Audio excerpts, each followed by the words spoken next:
Kat, have you lost your mind? I asked you to draw a nice picture for our video, and what did you do? What's wrong with you? The video's theme is quantum processes in the body. What did I do wrong? There's always some trouble with those two-legged bald cats in wet slippers.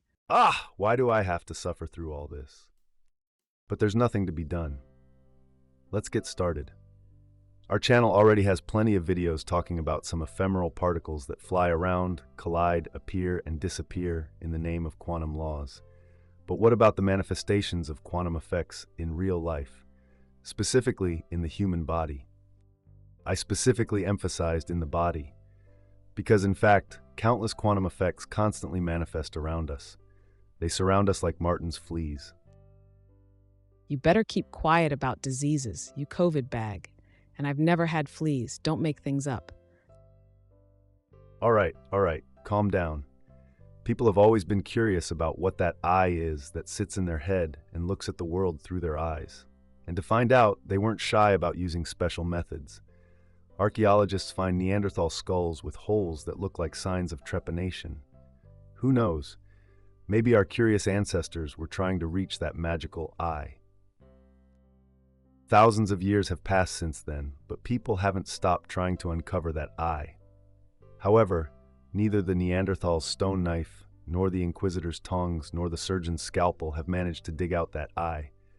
Moreover, they haven't even dug out the soul that various spiritual books so passionately describe to us. And this has led to a serious psychological problem. Oh, you're looking for wisdom in the wrong place, you buttheads. Oh, just shut up already, Valerian Baron. The main chemical and physical processes in the body were studied long ago. No unknown bubbles were found in the body. And it turned out that thinking and self-awareness are also chemical physical processes. In other words, they're determined. That is, a person's life was predetermined in advance, like a ball falling off a table. It has no choice where to fly. Likewise, people have no choice in life and drift through space and time along predetermined paths like somnambulists.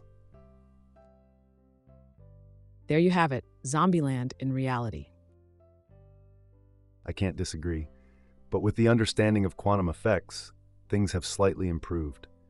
For example, what is the loss of the wave function in quantum physics? It's just when a particle decides what and where to be in our world. So theoretically, if such a particle decides somewhere in our brain, it should affect our behavior.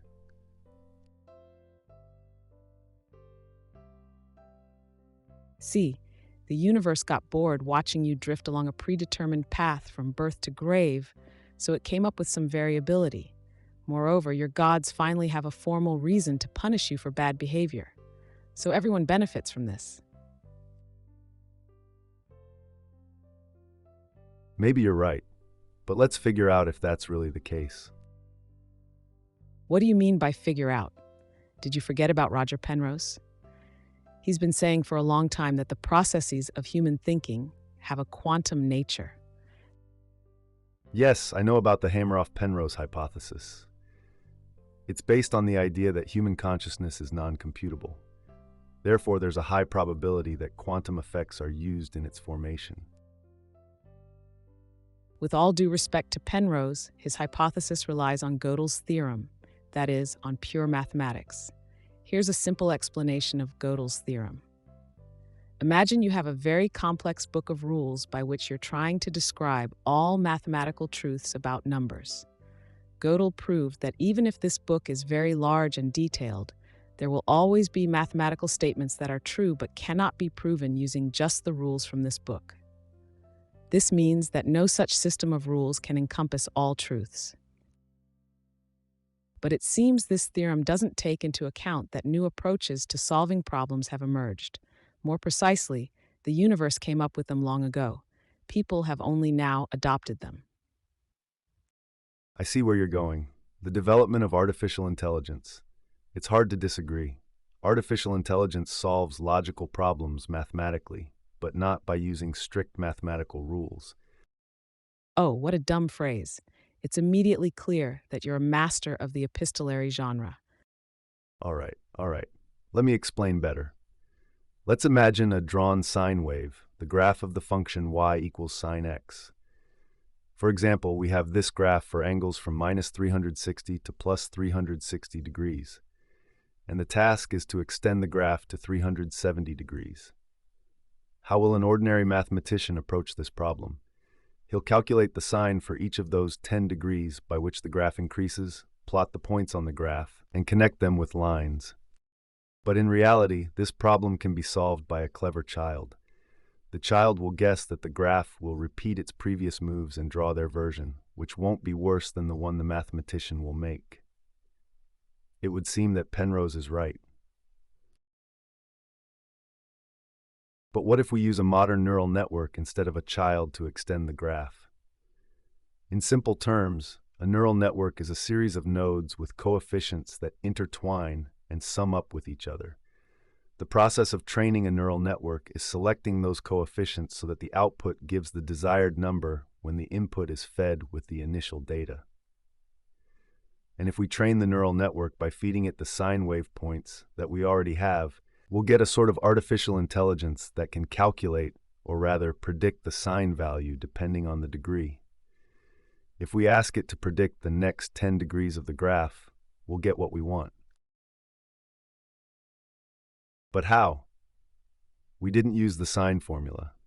That's right, we didn't, but we used a lot of numbers and summations to get the final result. So it's a kind of mathematical solution to mathematical problems without traditional mathematics. We don't understand why exactly these coefficients formed and how they affect the connections between neurons. Chaotic, but generally correct. It's unclear whether Penrose considered this. Roger Penrose's idea that we need to reconsider the laws of physics to understand how our brain works sounds quite radical. Penrose suggests that our brain has special properties that allow us to think and solve problems inaccessible to computers. But is this a sufficient reason to change our understanding of quantum mechanics? Does our brain really work like a quantum computer? And if so, why do its particles behave differently than in other parts of the universe? As if I would tell you. Read it yourself, slacker. Slacking off is my feline duty. He doesn't want to do anything. So, quantum effects like emptiness and the absence of various types of radiation, while the atoms of the human body are too tightly bound together for quantum effects to appear there. At least, not for long. And the generally accepted neurobiological theory states that our thoughts and perceptions are related to the activity of groups of neurons in the brain. These are friendly groups of neurons that work together more harmoniously than with other neurons. When these groups are active, their neurons work faster than usual. To maintain this activity, a balance between inhibitory and excitatory connections is necessary. And how is that different from the connections between artificial neurons in the neural network we just discussed? That's the point, it's not. It seems that neurobiologists also need to adjust their theories. Neurons transmit information to each other through special substances called neurotransmitters. These substances are released into the space between neurons and interact with receptors on the surface of another neuron. To excite a neuron, about 1,000 neurotransmitter molecules are needed, each consisting of 10 to 20 atoms. The fastest neurons can activate up to 1,000 times per second. So the brain is truly an impressive structure that works with great speed and precision. But is there something so special about it that requires revisiting the laws of quantum mechanics? Perhaps the uniqueness of our brain lies in its complexity and individuality, rather than in it operating by principles that don't conform to ordinary physical laws. Penrose's hypothesis about the brain as a quantum computer is intriguing, but it needs more substantial evidence for validation. You know what's interesting? Some evidence has recently been found. You mean quantum effects in tubules? Yes, have you really heard about it? Astonishing knowledge for a bald cat. Shut up, scoundrel, or I'll shave you too. A neuron is a cell in our brain that, when activated, conducts an electrical impulse at speeds of up to 300 kilometers per hour. This impulse is carried by positively charged sodium and potassium ions. They enter the cell through special channels in the membrane, which open in response to changes in electrical voltage. When a neuron is at rest, the voltage between its inside and outside is 0.07 of a volt. During activation, this voltage drops, allowing about 1 million charged atoms to penetrate inside the neuron. For the brain to function as a quantum computer, all these atoms would have to be in a state of superposition, that is, simultaneously being both inside and outside the cell. In that case, the neuron itself would also be in a state of superposition between activation and rest. But the question arises, how long can a neuron remain isolated from its environment to perform quantum computations?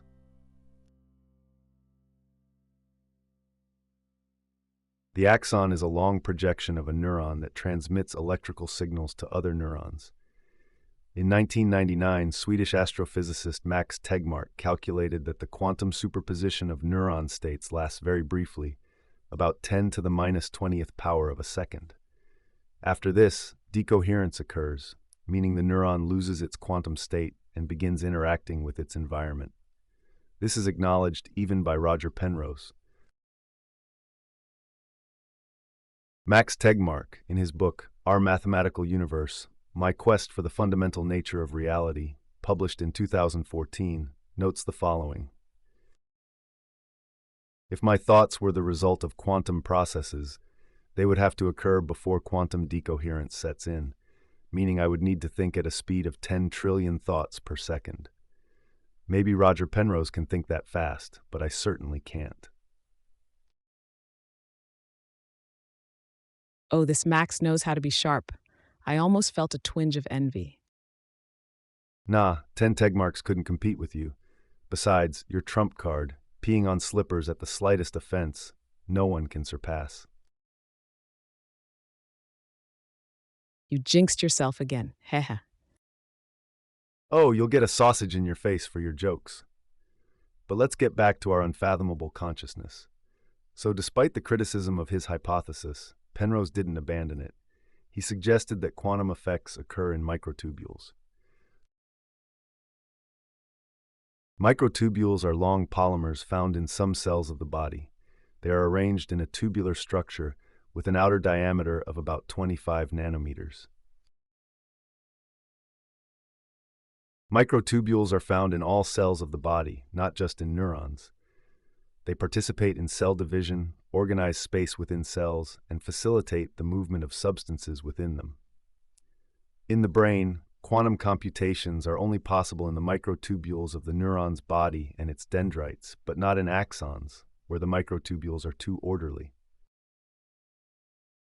Do you remember the wave of criticism that arose in response to Penrose's assumption? Oh, yes. Various scientists completely demolished his hypothesis. I won't describe all the arguments made against the scientist's idea. I'll just say that recently there was information that some studies show that longer-lasting quantum effects in the tubules might actually be possible. Official data isn't available yet, so we'll leave this question open for now. Yes, I agree. Even the most eccentric ideas of Penrose have a way of becoming reality.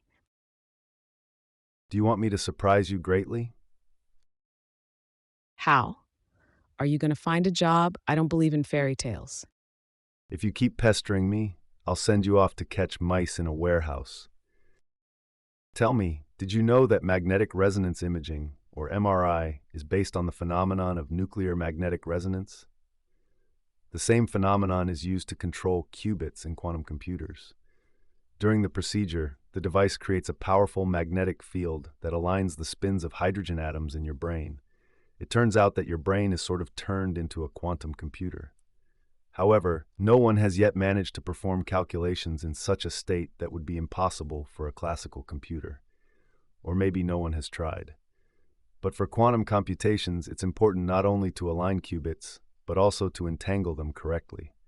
If the brain's neurons were quantumly entangled, MRI could affect their function. But in practice, this doesn't happen. So you wanted to surprise me by saying you don't start thinking even under the influence of a magnetic field. Humanity doesn't have enough energy to make you do that. You wouldn't even start moving under the influence of a nuclear explosion. As if you're a mover, sometimes you have to be carried to the food bowl because you're too lazy to walk. And the curiosities with MRI don't end there. In 2022, neurobiologists reported the results of experimental MRI, which hinted at the possible quantum entanglement of the spins of nuclear protons in water in the human brain. However, these results are inconclusive, and even if such brain functions exist and participate in consciousness, their exact role and nature remain unknown. So, most likely, the brain functions like an ordinary classical computer, obeying the laws of Newtonian mechanics and thermodynamics. You're a real meme generator today. No one has better described the classic human state. Urine has hit the brain. The idea of quantum consciousness is probably a myth. This might be for the best. After all, a quantum computer indeed quickly solves problems related to searching and analyzing numerous options. However, in quantum mechanics, there is a no-cloning theorem. It's impossible to obtain information about the state of a system without changing it. If consciousness were quantum, it would be impossible to copy it to electronic media, as measurement would destroy the superposition. If consciousness has a classical nature, then we can create a detailed map of the neural connections in the brain and create its artificial analog. This doesn't necessarily mean we'll achieve digital immortality, but it would be the first step in that direction. So who knows what will be better for us? To remain zombies without free will, but with the possibility of creating our own copy and eternal life in a virtual world. Or to be quantumly unpredictable, free, but to remain mortal and unable to copy consciousness. Indeed, that's a dilemma. Who knows, maybe Penrose will finally explain it to us someday. But you don't know everything yet. Penrose and Hameroff hint that the human brain is connected to the entire universe, and the brain's work affects the universe. How's that for information? What? Did you lose consciousness from the shock? Well, nothing surprising. All these thoughts may still bring us surprises, and as soon as we find out something, we'll let you know. For now, you can donate for my food while that unemployed guy searches for his consciousness on the outskirts of a black hole. The donation link is in the description under the video. See you?